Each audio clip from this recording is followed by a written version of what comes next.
La nouvelle de sa naissance va se répandre rapidement.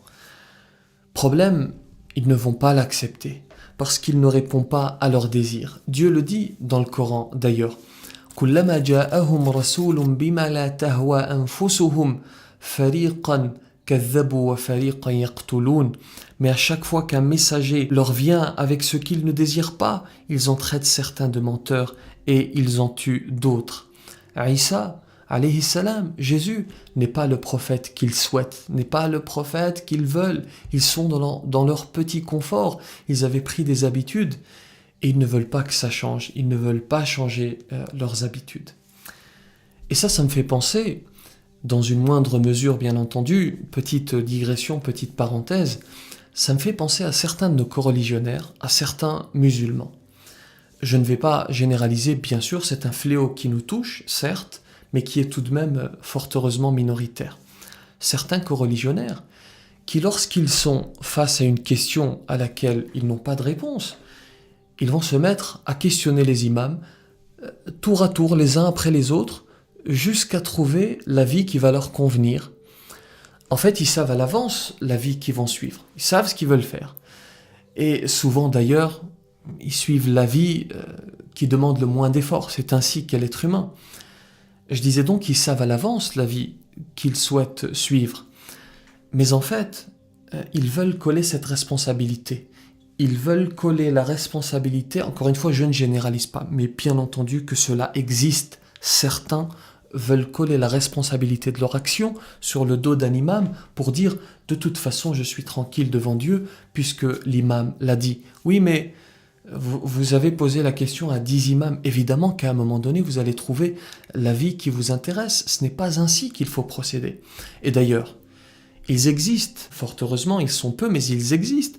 Ces théologiens qui vont prendre des avis marginaux, ou plutôt qui ne vont prendre que les avis les plus marginaux, excusez-moi de le dire, pour faire plaisir, pour dire « ne vous inquiétez pas, l'islam c'est dans le cœur, l'islam c'est simple ». Alors que l'on comprenne bien, je ne dis pas que la religion n'est pas empreinte de facilité, bien au contraire, je suis le premier à le dire. Simplement, il faut de la cohérence. Et je pense que piocher des avis à droite et à gauche, ce n'est pas une approche sérieuse. D'ailleurs, vous avez un prédécesseur qui s'appelle Suleyman at-Taymi, qui disait « In akhadta bi rukhsati kulli alim, ijtama'a fika ash-sharru kulluhu » Si tu prends les autorisations de tous les savants, tout le mal va se rassembler en toi.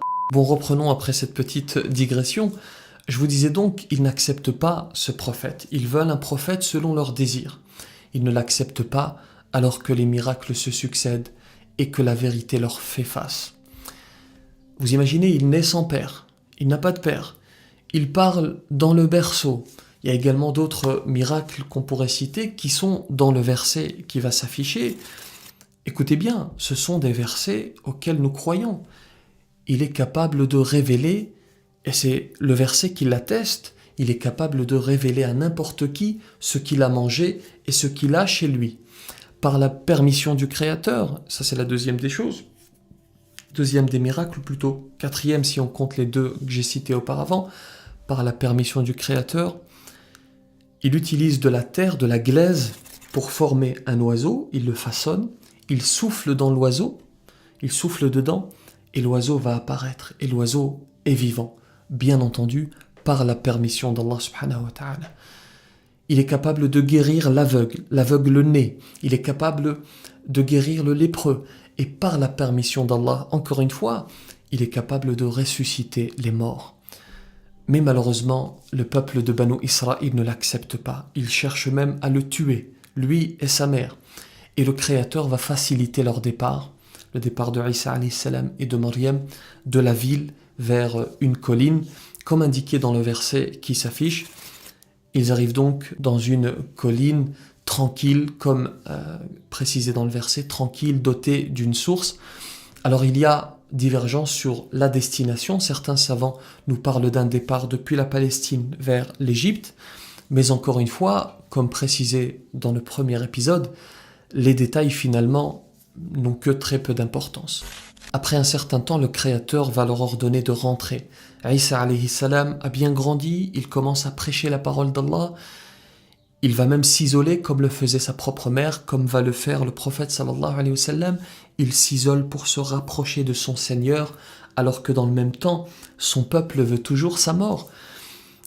Il y a cependant quelques hommes qui vont croire en lui, ceux que l'on appelle en arabe al-Hawariyoun, les apôtres.